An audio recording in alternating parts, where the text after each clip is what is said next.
UGC net का form भरते समय अगर आप ये गलती करते हो तो कभी भी आपको स्कॉलरशिप नहीं मिलेगा, ठीक है।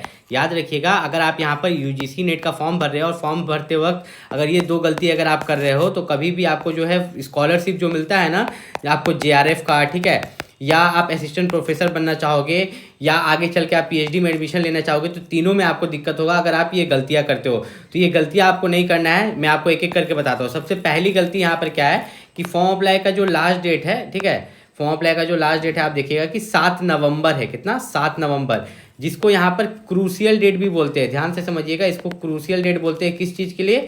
आपका कास्ट सर्टिफिकेट के लिए। अगर आप ओबीसी कैटेगरी से हो, एससी, एसटी या ईडब्ल्यूएस, ठीक है, अगर आप इन कैटेगरीज से बिलोंग करते हो तो एक चीज़ याद रखना कि फॉर्म अप्लाई का जो लास्ट डेट है 7 नवंबर। कितना? 7 नवंबर।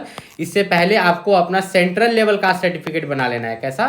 सेंट्रल लेवल का सर्टिफिकेट। अगर आप इसको मजाक में लेते हो कि अरे नहीं बनाएंगे, क्या होगा, फॉर्म भर देते हैं ओबीसी डाल के, एससी डाल के, एसटी डाल के, बाद में बनवा लेंगे, नहीं, इसी 7 नवंबर से पहले बनवाना है। अगर आप ऐसा नहीं करते हो तो बाद में आपको दिक्कत होगा। जब आप जूनियर रिसर्च फेलोशिप मांगने जाओगे ना तब दिक्कत होगा। जब आप असिस्टेंट प्रोफेसर सरकारी वाला कहीं बनने जाओगे तब आपको दिक्कत होगा। जब आप सरकारी पीएचडी कॉलेज में एडमिशन लेने जाओगे तब आपको दिक्कत होगा। तो इन सभी चीज़ से बचने के लिए आपको जो है फॉर्म अप्लाई का लास्ट डेट से पहले जो है आपको अपना यहाँ पर सेंट्रल लेवल कास्ट सर्टिफिकेट बनवा लेना होगा। इस चीज़ का आपको खास ख्याल रखना है। उसके बाद अगर यहाँ पर हम बात करें तो यूजीसी नेट में आपके मार्क्स के हिसाब से आपको जीआरएफ, असिस्टेंट प्रोफेसर या पीएचडी में एडमिशन मिलता है। अब यहाँ पर देखिए, यूजीसी नेट का जो एग्जाम होता है वो कंप्यूटर बेस्ड टेस्ट होता है, सीबीटी। मेन तो एग्जाम है, एग्जाम निकालिएगा तब भी ना कुछ होगा।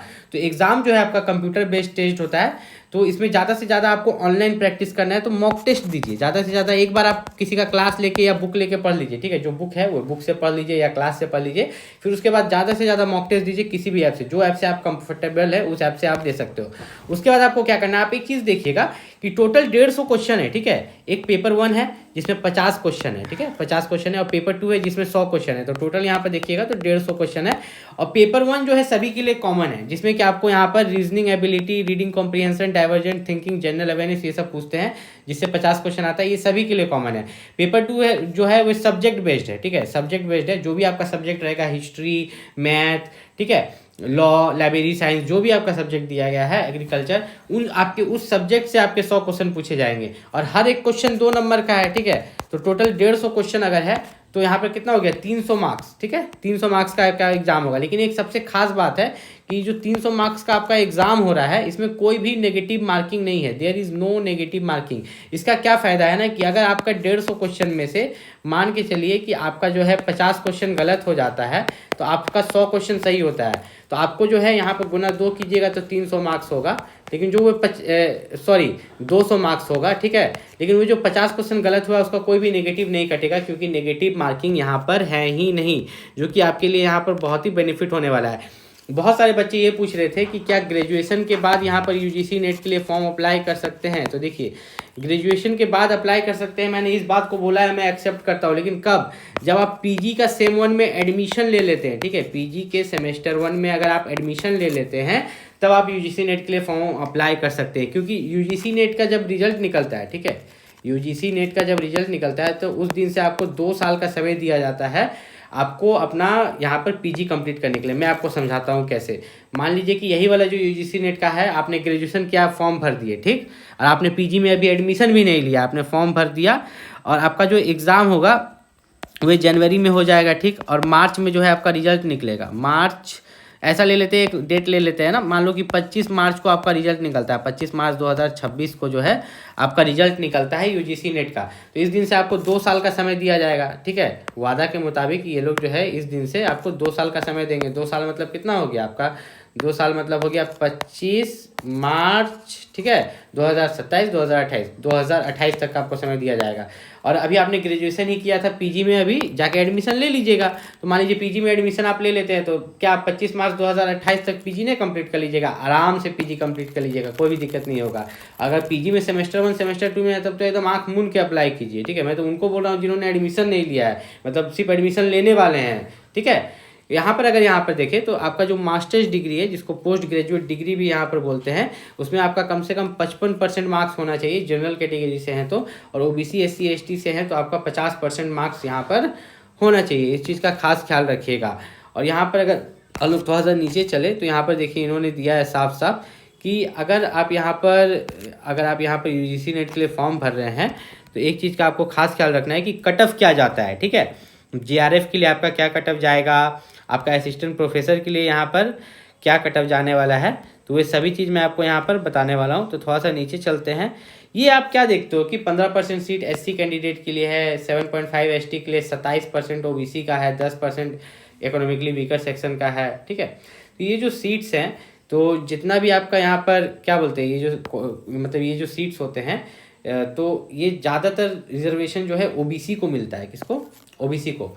मतलब गवर्नमेंट ऑफ इंडिया का जो रिजर्व पॉलिसी है उसके हिसाब से सीट्स इसी तरीक़ा से निकलता है, ठीक है। जितना भी सीट आपका निकलेगा तो उस हिसाब से ये डिस्ट्रीब्यूट हो जाता है। तो उस तरह से सबसे ज़्यादा जो परसेंटेज होता है यहाँ पर ओबीसी का होता है।